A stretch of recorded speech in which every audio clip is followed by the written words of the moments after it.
Hello friends, ಎಲ್ಲರಿಗೂ ನಮಸ್ಕಾರ. ರೇಖಾ ಅಡುಗೆ ಚಾನಲ್ಗೆ ಸ್ವಾಗತ. ಬನ್ನಿ, ಇವತ್ತು ನಾನು ಮಾಡ್ತಾ ಇರೋಂಥ ರೆಸಿಪಿ ರಾಗಿ ರೊಟ್ಟಿ. ಬೆಳಗ್ಗೆ ಬ್ರೇಕ್ಫಾಸ್ಟ್ಗಾದ್ರೂ ಮಾಡ್ಕೋಬೋದು, ಸಂಜೆ ಈವ್ನಿಂಗ್ಗೆ ಸ್ನ್ಯಾಕ್ಸಾಗಿ ಕೂಡ ಮಾಡ್ಕೊಡ್ಬೋದು. ಇದೊಂದು ಹೆಲ್ತಿ ರೆಸಿಪಿನೇ. ಸೊ ಮಕ್ಕಳಿಗೆ ಟಿಫನ್ ಬಾಕ್ಸ್ಗೆ ಈಸಿ ಆಗುತ್ತೆ. ಇದು ಮಾಡೋದು ಸುಲಭ. ಇದು ಹೇಗೆ ಮಾಡೋದು, ಇದಕ್ಕೆ ಬೇಕಾಗುವ ಇಂಗ್ರೀಡಿಯೆಂಟ್ಸ್ ನೋಡೋಣ.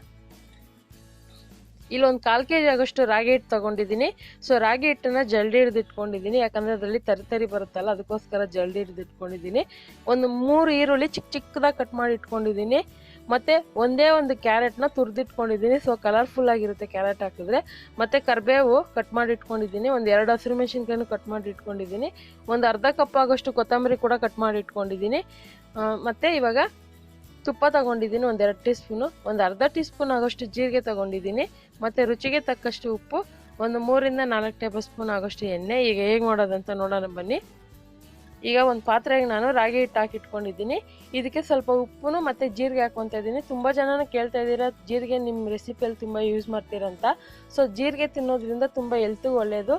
ಯಾಕಂದರೆ ಕೆಲವ್ರಿಗೆ ತಲೆ ಸುತ್ತು, ಪಿತ್ತ ಅನ್ನೋರಿಗೆಲ್ಲ ಜೀರಿಗೆ ತಿನ್ನೋದ್ರಿಂದ ಒಳ್ಳೆಯದಾಗುತ್ತೆ. ಚೆನ್ನಾಗಿ ತಿಂದರೆ ಕೂಡ ಜೀರ್ಣ ಆಗುತ್ತೆ. ಇದಕ್ಕೆ ಒಂದೇ 1 ಟೀ ಸ್ಪೂನ್ ಎಣ್ಣೆ ಹಾಕ್ಕೊತಾ ಇದ್ದೀನಿ. ಯಾಕೆ ಎಣ್ಣೆ ಹಾಕ್ತಾ ಇದ್ದೀನಿ ಅಂದರೆ, ಕೆಲವೊಂದು ರೊಟ್ಟಿ ಮಾಡಿದಾಗ ತುಂಬ ರಫ್ ಬರುತ್ತೆ, ಅಂದರೆ ಒರಟು ಬರುತ್ತೆ, ತಿನ್ನೋಕ್ಕೆ ಒಂಥರ ರಬ್ಬರ್ ಥರ ಇರುತ್ತೆ. ಅದೇ ನಾನು ಎಣ್ಣೆ ಯೂಸ್ ಮಾಡೋದ್ರಿಂದ ಅದು ಆ ಥರ ಬರೋದಿಲ್ಲ, ಸಾಫ್ಟಾಗಿರುತ್ತೆ ತಿನ್ನೋಕ್ಕೆ. ನೀವು ಇವಾಗ ಮಾಡಿ ಒಂದು 2 ಅವರ್ ಬಿಟ್ಟು ತಿಂದ್ರೂ ಸಾಫ್ಟಾಗಿರುತ್ತೆ. ಸೊ ಒಣದಂಗೆ ರೊಟ್ಟಿ ಥರ ಇರೋದಿಲ್ಲ, ಅದಕ್ಕೋಸ್ಕರ ಇವಾಗ ಇದಕ್ಕೆ ನಾನು ಈರುಳ್ಳಿ, ಕ್ಯಾರೆಟು, ಕೊತ್ತಂಬರಿ ಎಲ್ಲ ಹಾಕ್ಕೊತಾ ಇದ್ದೀನಿ. ನಿಮಗೆ ಏನಾದರೂ ಸಬ್ಬಕ್ಕಿ ಸೊಪ್ಪು ಇಲ್ಲ ಮೆಂತ್ಯ ಸೊಪ್ಪು ಏನಾದರೂ ಇದ್ದರೆ ಅದು ಕೂಡ ಯೂಸ್ ಮಾಡ್ಕೋಬೋದು, ತುಂಬ ಚೆನ್ನಾಗಿರುತ್ತೆ. ಮತ್ತು ಇದಕ್ಕೆ ಒಂದು ಸ್ವಲ್ಪ ಉಪ್ಪು ನೋಡಿ ಹಾಕ್ಕೊಳ್ಳಿ, ಟೇಸ್ಟ್ ಮಾಡ್ಕೊಳ್ಳಿ. ಸೊ ಉಪ್ಪು ಏನಾದರೂ ಕಡಿಮೆ ಇದ್ರೆ ಹಾಕ್ಕೊಳ್ಳಿ. ಮತ್ತು ಇದಕ್ಕೆ ಸ್ವಲ್ಪನೇ ನೀರು ಹಾಕ್ಕೊಂಡು ಒಂದು ಮಂದಕ್ಕೆ ಕಲಿಸ್ಕೋಬೇಕು. ತೀರಾ ಅಂದರೆ ಚಕ್ಲಿಗೆ ಕಲಿಸ್ತೀರಲ್ಲ ಅದಕ್ಕೆ ಕಲಿಸ್ಕೋಬೇಕಾಗುತ್ತೆ.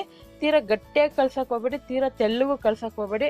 ಒಂದು ಮೀಡಿಯಮಾಗಿ ಕಲಿಸ್ಕೊಳ್ಳಿ. ನಮಗೆ ಉಂಡೆ ಕಟ್ಟಿದ್ರೆ ಕೈಗೆ ರೌಂಡಾಗಿ ಬಾಲ್ ಥರ ಸಿಗಬೇಕು, ಆ ಥರ ಸಾಫ್ಟಾಗಿ ಕಲಿಸ್ಕೊಳ್ಳಿ. ನೋಡ್ತಾ ಇರ್ಬೋದು, ಈಗ ಕಲಿಸಿಟ್ಕೊಂಡಿದ್ದೀನಿ. ಅಕಸ್ಮಾತ್ ನೀವು ಖಾರ, ಹಸಿಮೆಣ್ಸಿನ್ಕಾಯಿ ಬೇಡ ಅನ್ನೋದಾದರೆ ಸ್ವಲ್ಪ ಖಾರದ ಪುಡಿ ಕೂಡ ಹಾಕೋಬೋದು, ಯಾಕಂದರೆ ಮಕ್ಕಳಿಗೆ ಬಾಯಿಗೆ ಸಿಗುತ್ತಲ್ಲ ಹಸಿಮೆಣ್ಸಿನ್ಕಾಯಿ, ಅದಕ್ಕೋಸ್ಕರ. ಈಗ ನಾನು ಒಂದು ಚಪಾತಿ ಕಲ್ ಮೇಲೆ ಬಟರ್ ಪೇಪರ್ ಕಟ್ ಮಾಡಿ ಇಟ್ಕೊಂಡಿದ್ದೀನಿ. ಲಾಸ್ಟ್ ಟೈಮು ಅಕ್ಕಿ ರೊಟ್ಟಿ ಮಾಡಿದ್ದೆ, ಅದು ಎಣ್ಣೆ ಪ್ಯಾಕೆಟ್ ಬರುತ್ತಲ್ಲ, ಆ ಎಣ್ಣೆ ಪ್ಯಾಕೆಟಲ್ಲಿ ರೌಂಡಾಗಿ ಕಟ್ ಮಾಡಿ ಕೂಡ ಮಾಡಿದ್ದೆ. ಸೊ ನೀವೇನಾದರೂ ನೋಡಿಲ್ಲ ಅಂದರೆ ಆ ರೆಸಿಪಿ ಕೂಡ ನೋಡಿ ತಿಳ್ಕೊಬೋದು. ನಾನು ಇವತ್ತು ಬಟರ್ ಪೇಪರ್ ಯೂಸ್ ಮಾಡೋದ್ರಿಂದ ಈ ಪೇಪರಲ್ಲಿ ನೀವು ಒಂದು 10 ರೊಟ್ಟಿ ಮಾಡಿದ್ರೂ ಆ ಪೇಪರ್ ಏನೂ ಆಗೋದಿಲ್ಲ. ಸೊ ಹೇಗಿರುತ್ತೆ ಆಗಿರುತ್ತೆ, ಮತ್ತು ಮಾಡೋಕ್ಕೂ ಈಸಿ ಆಗುತ್ತೆ. ಮತ್ತು ನಮಗೆ ತೆಳ್ಳಗೆ ಎಷ್ಟು ಬೇಕೋ ಅಷ್ಟು ತೆಳ್ಳು ಕೂಡ ನೀವು ತಟ್ಕೊಬೋದು. ಆಗಿನ ಕಾಲದಲ್ಲೆಲ್ಲ ಹೆಂಚು ಮೇಲೇ ತಟ್ತಾಯಿದ್ರು, ಆದರೆ ಈ ಥರ ಕೆಲವ್ರಿಗೆ ತೆಳ್ಳಗೆ ತಟ್ಟಕ್ಕೆ ಬರುತ್ತೆ, ಕೆಲವ್ರಿಗೆ ದಪ್ಪಕ್ಕೆ ತಟ್ತಾಯಿದ್ರು. ಸೊ ಆದ್ರೂ ಇದೊಂದು ಹೆಲ್ತಿ ರೆಸಿಪಿನೇ. ಮಕ್ಕಳಿಗೆ ಬೆಳಗ್ಗೆ ನಾಷ್ಟಕ್ಕೆ ತುಂಬ ಚೆನ್ನಾಗಿರುತ್ತೆ. ಅಕಸ್ಮಾತ್ ಸಂಜೆ ನಿಮ್ಗೆ ಏನಾದರೂ ಅಡುಗೆ ಮಾಡೋಕ್ಕೆ ಬೋರ್ ಅನಿಸಿದ್ರೆ ಈ ಥರ ಒಂದು ಚಟ್ನಿ ಮಾಡಿಕೊಂಡು ಈ ಥರ ಒಂದು ರೊಟ್ಟಿ ಮಾಡಿಕೊಂಡ್ರೆ ತುಂಬ ಚೆನ್ನಾಗಿರುತ್ತೆ. ಸೊ ರಾಗಿ ಹಿಟ್ಟಲ್ಲಿ ತುಂಬ ಕಬ್ಬಿನಾಂಶ ಇರುತ್ತೆ, ಅದಕ್ಕೋಸ್ಕರ ಮಕ್ಕಳಿಗೆ ಏನಿಲ್ಲ ಅಂದ್ರೂ ವಾರಕ್ಕೊಂದ್ಸರಿ ರಾಗಿನಲ್ಲಿ ನೀವು ವೆರೈಟಿ ರೆಸಿಪಿಗಳು ಕೂಡ ಮಾಡ್ಕೊಡ್ಬೋದು. ಸೊ ರಾಗಿ ದೋಸೆ ಕೂಡ ನಾನು ಅಪ್ಲೋಡ್ ಮಾಡಿದ್ದೀನಿ. ಈಗ ನೋಡ್ತಾ ಇರ್ಬೋದು, ಹೆಂಚು ಕಾಯಕ್ಕೆ ಇಟ್ಟಿದ್ದೆ ನಾನು. ಹೆಂಚು ಮೇಲೆ ಸ್ವಲ್ಪ ಎಣ್ಣೆ ಹಚ್ಚಿದ್ದೀನಿ. ಸೊ ಕೆಲವರು ಎಣ್ಣೆ ಯೂಸ್ ಮಾಡಲ್ಲ, ಡಯಟ್ ಮಾಡೋರಾದರೆ ಈ ಥರ ಒಂದು ರೊಟ್ಟಿಗಳು ಮಾಡ್ಕೊಂಡು ತಿನ್ನಿ ಆದಷ್ಟು. ಇವಾಗ ನೋಡ್ತಾ ಇರ್ಬೋದು, ಇದ್ರ ಮೇಲೆ ನಾನು ತುಪ್ಪ ಹಾಕ್ಕೊತಾ ಇದ್ದೀನಿ. ಸೊ ರಾಗಿ ರೊಟ್ಟಿಗೆ ತುಪ್ಪ ಚೆನ್ನಾಗಿರುತ್ತೆ. ತುಪ್ಪ ಇಲ್ಲಾಂದರೆ ಬೆಣ್ಣೆ ಕೂಡ ಯೂಸ್ ಮಾಡ್ಬೋದು, ಅದು ಇಲ್ಲಾಂದರೆ ಎಣ್ಣೆನೇ, ಮಾಮೂಲಿ ಎಣ್ಣೆನೇ ಯೂಸ್ ಮಾಡಿ. ಈಗ ಇದನ್ನು ನೀವು ತುಂಬ ಹೊತ್ತು ಒಂದು 2 ರಿಂದ 3 ನಿಮಿಷ ಆದರೂ ಬೇಯಿಸ್ಬೇಕಾಗುತ್ತೆ. ಯಾಕಂದರೆ ಮೇಲೆ ಕಲರ್ ಬಂದಿರುತ್ತೆ ಮತ್ತು ಬೆಂದಿರೋ ಥರನೇ ಇರುತ್ತೆ, ಆದರೆ ಒಳಗಡೆ ಬೆಂದಿರಲ್ಲ, ಹಸಿಯಾಗಿರುತ್ತೆ. ಸೊ ಅದಕ್ಕೋಸ್ಕರ ಒಂದು ಮೀಡಿಯಮ್ ಫ್ಲೇಮಲ್ಲಿ ಇಟ್ಕೊಂಡು ನಿಧಾನಕ್ಕೆ ಬೇಯಿಸ್ಕೊಳ್ಳಿ.